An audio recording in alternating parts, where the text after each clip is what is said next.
BFM Business, Intégral Placement, spécial sommet BFM Patrimoine. C'est demain que se tient donc cette deuxième édition du sommet BFM Patrimoine. On se retrouvera tous ensemble au Conseil économique, social et environnemental pour ce grand rendez-vous qui rassemblera tous les acteurs qui comptent vraiment dans le monde patrimonial. Sissoufan Tran est avec nous. Bonjour. Bonjour. Vous êtes le directeur général délégué d'Alphase et vous nous accompagnez bien évidemment sur ce sommet. Ce matin, on a décidé ensemble de parler d'aversion au risque. On dit les Français souvent averses au risque, vrai ou faux ? Écoutez, c'est vrai que rien ces dernières années n'a vraiment encouragé les Français à s'intéresser au placement et à prendre du risque. Le fonds euro, l'État-providence qui s'occupe de tout, la santé, l'école, la culture, la retraite. Et pourtant, tout ça, c'est en train de changer. Donc, la grève qui arrive après-demain est une bonne illustration de ces changements profonds. Donc, face à ce constat, les Français devraient se prendre en main et investir pour leur avenir et notamment leur retraite. Mais le problème, c'est qu'on dit le Français ne veut pas prendre de risques. C'est même devenu un postulat, un axiome de base dans la gestion de patrimoine. On dit le client ne veut pas prendre de risques. Et en réalité, quand on dit il est averse au risque et asymétrique dans ses attentes, quoi. Absolument. C'est devenu une pratique courante. Et quand on regarde de plus près, on se rend compte que c'est pas tout à fait vrai. Si vous prenez le cas, par exemple, des artisans, des commerçants, ils ont renoncé au confort du salariat pour être indépendants, pour créer leur société, sans aucune garantie que cela ne fonctionne. Et leur réussite est le fruit direct de la prise de risque qu'ils ont prise en créant la société et en investissant tous les jours. Je suis venu ici en taxi, le taxi écoutait BFM Business, et je me disais, oui, il a le choix d'investir dans une voiture, il va changer, et peut-être qu'il prendra une voiture plus chère la prochaine fois, donc il devra travailler plus dur, mais c'est comme ça qu'il développe son activité. Ça ne s'applique pas qu'aux activités commerciales. Si vous prenez par exemple les professions médicales, les experts comptables, les enseignants, eux aussi ont pris un risque. Ils ont pris un risque de faire une formation, un cursus universitaire qui est plus long que la moyenne, qui est plus sélectif.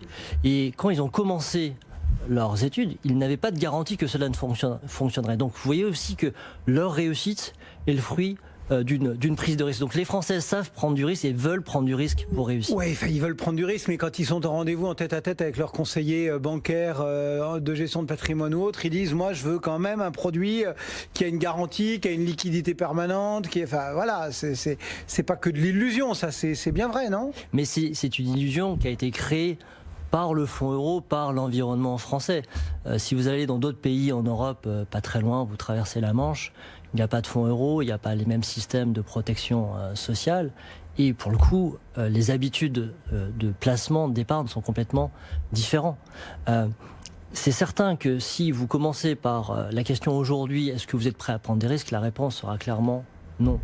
Mais en revanche, si vous posez la question en français, est-ce que vous voulez détruire le produit de votre travail, de votre épargne, là, les gens vont commencer à se poser des questions. Pour revenir au cas de nos clients, artisans, commerçants, les épargnants français, ils ont bien compris, enfin, ils devraient comprendre aujourd'hui que investir en fonds euros, en placement défensif, c'est perdre de l'argent.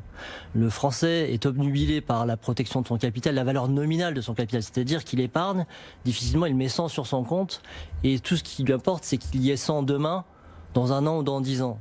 Mais je pense que tout le monde est en mesure de comprendre aujourd'hui qu'avoir 100, la valeur des 100 n'est plus tout à fait la même. Dans 10 ans, ça ne vaudra pas la même chose. Donc on perd, en pratique, on perd de l'argent. Ça veut dire que pour regarder plus activement ou plus sereinement l'avenir, il faut inévitablement, alors on ne va pas dire prendre du risque, mais changer sa cible d'investissement et véritablement opter pour le financement des entreprises ? Mais il faut s'y intéresser déjà. Le premier postulat, on en a parlé, c'est le fait que les Français, a priori, ne veulent pas prendre de risque, qui est fou.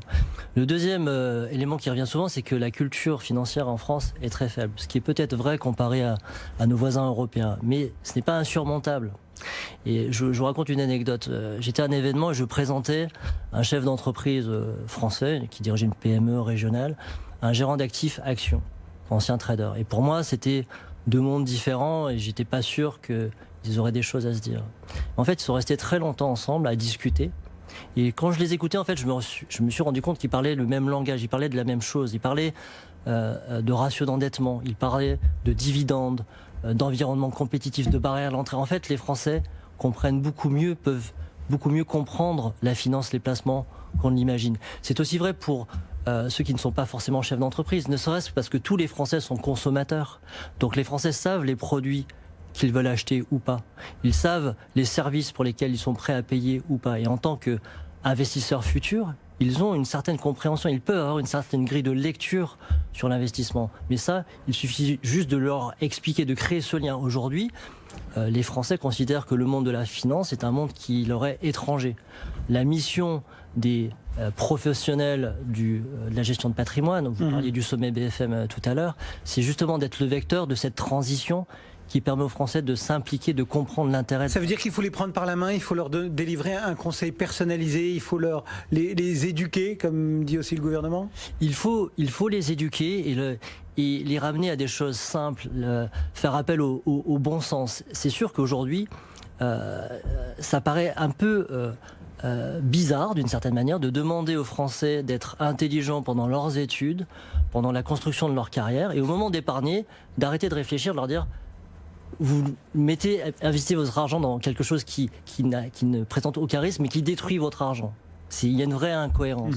Demain, expliquer aux Français que ça n'a pas de sens et qu'il y a des alternatives, tout le monde peut l'entendre. La meilleure preuve, c'est l'immobilier. L'immobilier, c'est rentrer dans les pratiques en France. Mais quand vous avez des particuliers qui investissent dans l'immobilier, ils ne passent pas des examens. Ils font appel à leur bon sens. Ils se disent, je vais investir dans tel quartier, et je vais acheter telle surface plutôt qu'une autre parce que je sais que ça peut... Oui, mais dans l'immobilier, on est libre.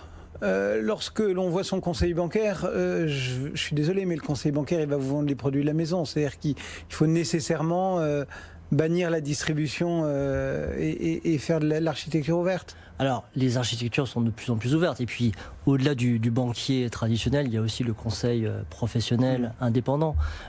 Et c'est, je pense, le premier conseil à donner aux Français, c'est de se renseigner sur d'eux, leurs amis, leurs familles, leurs collègues. Il y a beaucoup de professionnels aujourd'hui diplômés, expérimentés, qui peuvent les accompagner, les éduquer et créer de l'intérêt pour l'investissement dans l'entreprise qui va générer de la valeur. Puisque les Français veulent prendre du risque pour être récompensés via leurs études, leur carrière. Et s'ils comprennent que les marchés actions, par exemple, vous prenez le marché actions français cette année, c'est depuis le début de l'année 22%, plus un loyer qui est le dividende de 3% environ, donc 25%, c'est quasiment 10 ans de rendement immobilier. Tout ça, les Français peuvent le comprendre. Et ben voilà quelques idées qui vont bien évidemment émailler notamment ce sommet BFM Patrimoine. Et on vous y retrouvera demain matin, Soufane Tran pour Alphase. Donc rendez-vous demain matin pour l'émission en direct depuis le Conseil économique, social et environnemental. Le sommet BFM Patrimoine avec la CNCGP, mercredi 4 décembre sur BFM Business.